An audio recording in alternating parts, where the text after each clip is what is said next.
नमस्कार दर्शक बंधु चलतु जान आज कि टॉप न्यूज। जय जगन्नाथ सांग माने आम चैनल को आपन को पुणी थे स्वागत। मोहन को मिशन पावर सबु गाँ को नीतिदिनिया पक्का रास्ता, प्रति घरे पहुँचब बिजुली, टैप खोलिले मिलिबो विशुद्ध पानी, एभली लक्ष्य रखी राज्य सरकार आरंभ करने को जाउछंती मिशन पावर, जेउथिरे शक्ति विभाग सह पंचायती राज और पानीय जल विभाग एवं ग्राम्य उन्नयन विभागर रहिबो योगदान। मुख्यमंत्री मोहन माझींको सरकार लक्ष्य हेउछि 2027 सुद्धा राज्यर समस्त गाँ को विद्युत, पानीय जल एवं रास्ता संजोग निश्चित हेबो। एथिपाई सरकार आरंभ करिवे मिशन पावर। एनेई आसंता 11 तारिख रे लोकसभा भवन रे कॉन्फ्रेंस हॉल रे बैठक बसिबो। एसआई परीक्षा परे गतकाली आरआई परीक्षा रे बड़ विभ्राट। चलित वर्ष 5 लाख रु अधिक चाकरी आशायी परीक्षा देउछंती। आयोगंक पक्षरु अक्टोबर 8 रु नवेम्बर 13 पर्यंत परीक्षा समय धार्य करा जायछि। प्रतिदिन 3टी फेज रे परीक्षा हेउछि। परीक्षा केन्द्र रे सर्भर डाउन हेबा और परीक्षा विलंब हेबा परिचालना करुथिबा संस्थार खामखियाली मनोभाव को पदारे पकाइछि। परीक्षार्थी अभियोग करिसंती परीक्षा केन्द्र रे सर्भर डाउन थिला, एणु सकाळ 7:30 प्रवेश समय थिला बेले 8:45 भितरे छड़ा जाइतिला। परीक्षा परिचालना करुथिबा संस्था टीसीएस रो प्रतिक्रिया ए पर्यंत मिली पारि नाही। भारतर रोमांचकर विजय। भारत एवं ऑस्ट्रेलिया मध्य खेला जाइथिबा चतुर्थ टी20 मुकाबिला रे अति सहज विजय हासिल करिछि टीम इंडिया। चतुर्थ मुकाबिला रे कंगारू दल को 48 रन रो बड़ व्यवधान हराई सीरीज रो 2-1 रे आगुआ होई जाइछि। ईडी स्कान रे धावन और राइना 11.14 कोटी संपत्ति जबत। अड़ुआरे पड़िले 2 नामी दामी भारतीय क्रिकेटर। बेआईनी बैटिंग आप मामला केस रे फसिले पूर्वतन भारतीय क्रिकेटर सुरेश रैना एवं शिखर धावन को पई समस्या बढ़ी जाइछि।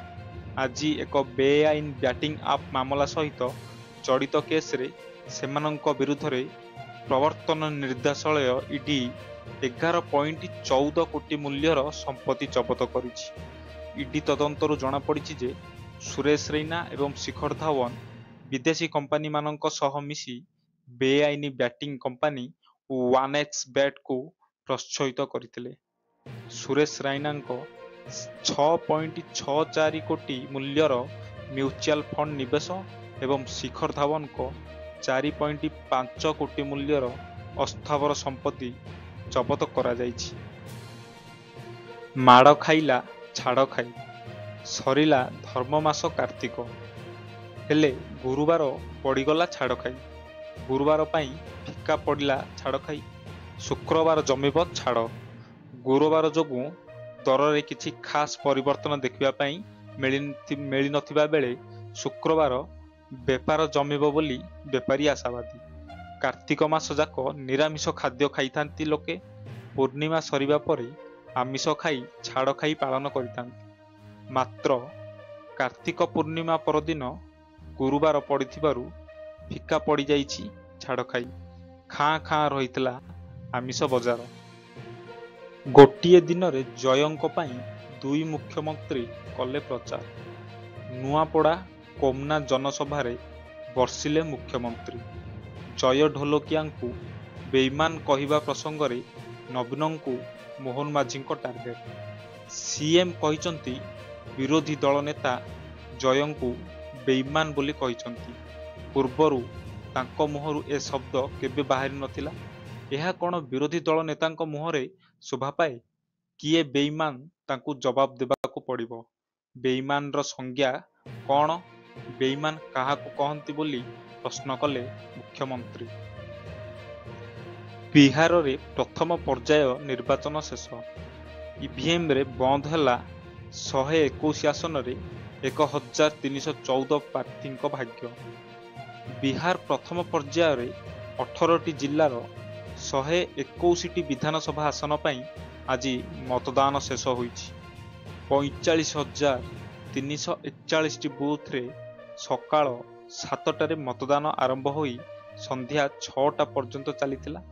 ପ୍ରଥମ ପର୍ଯ୍ୟାୟରେ ବର୍ତ୍ତମାନର ସରକାରଙ୍କ ଉଭୟ ଉପମୁଖ୍ୟମନ୍ତ୍ରୀ ସମ୍ରାଟ ଚୌଧୁରୀ, ବିଜୟ ସିହ୍ନା, ଆରଜେଡି ନେତା ତେଜସ୍ୱୀ ଯାଦବ, ତାଙ୍କ ବଡ଼ ଭାଇ ତେଜ ପ୍ରତାପ ଯାଦବ, ବାହୁବଳୀ ବିଧାୟକ ଅନନ୍ତ ସିଂ ଏବଂ ଅନେକ ବଡ଼ ନାମ ନିର୍ବାଚନ ମଇଦାନରେ ଅଛନ୍ତି। ଚିଟଫଣ୍ଡ ଠକେଇ ନେଇ ବ୍ରହ୍ମପୁରରେ ଇଡିର ଚଢ଼ାଉ। ଗ୍ରୀନ ଇଣ୍ଡିଆ ମୁଖ୍ୟ ପ୍ରଦୀପ ସିଂଙ୍କ ବ୍ରହ୍ମପୁର ଘରେ ଇଡି ଚଢ଼ାଉ କରିଛି। ଯେତେବେଳେ ଚିଟଫଣ୍ଡ ଠକେଇ ନେଇ ରାଜ୍ୟରେ ପଶିଥିଲା ସିବିଆଇ, ସେତେବେଳେ ପ୍ରଥମ ମାମଲା ଥିଲା ଏହି ଗ୍ରୀନ ଇଣ୍ଡିଆ କମ୍ପାନୀ ବିରୋଧରେ। ଦୀର୍ଘ ବର୍ଷ ପରେ କମ୍ପାନୀ ମୁଖ୍ୟ ପ୍ରଦୀପ ସିଂ ଘରେ ଚଢ଼ାଉ ହୋଇଛି। ସକାଳ 7ଟାରୁ ଇଡିର 5 ଜଣିଆ ଟିମ୍ ପ୍ରଦୀପଙ୍କ ଘରେ ଖୋଳତାଡ଼ ଚଳାଇଛନ୍ତି। ଆର୍ଥିକ ଅନିୟମିତତା ନେଇ ଚଢ଼ାଉ ହୋଇଥିବା ଜଣାପଡ଼ିଛି। ଫିଲିପାଇନ୍ସରେ କାଳମଗୀର ତାଣ୍ଡବ, 241 ଜଣଙ୍କ ମୃତ୍ୟୁ। ଦେଶବ୍ୟାପୀ ଜରୁରୀକାଳୀନ ପରିସ୍ଥିତି ଘୋଷଣା କରାଯାଇଛି। ଦକ୍ଷିଣ ପୂର୍ବ ଏସିଆ ଦେଶ ଫିଲିପାଇନ୍ସରେ ସାମୁଦ୍ରିକ ଝଡ଼ କାଲମଗୀ ପ୍ରଳୟଙ୍କରୀ ତାଣ୍ଡବ ରଚିଛି। ଭୟଙ୍କର ଝଡ଼ ଓ ପ୍ରବଳ ବର୍ଷା ଜନିତ ବନ୍ୟା ତଥା ଭୂସ୍ଖଳନରେ ବର୍ତ୍ତମାନ ସୁଦ୍ଧା 241ରୁ ଅଧିକ ଜଣଙ୍କ ମୃତ୍ୟୁ ହୋଇଥିବା ସରକାରୀ ସୂତ୍ରରୁ ଖବର ମିଳିଛି। ଦେଶର ଅଧିକାଂଶ ଅଞ୍ଚଳରେ ବ୍ୟାପକ କ୍ଷୟକ୍ଷତି ହୋଇଥିବାରୁ ସରକାର ଜାତୀୟ ଜରୁରୀକାଳୀନ ପରିସ୍ଥିତି ଘୋଷଣା କରିଛନ୍ତି। ପରଲୋକରେ କେଜିଏଫ୍ ଅଭିନେତା ହରିଶ ରାୟ। କନ୍ନଡ଼ ଫିଲ୍ମ ଇଣ୍ଡଷ୍ଟ୍ରିର ପ୍ରସିଦ୍ଧ ଅଭିନେତା ହରିଶ ରାୟଙ୍କର 55 ବୟସରେ ପରଲୋକ ହୋଇଛି।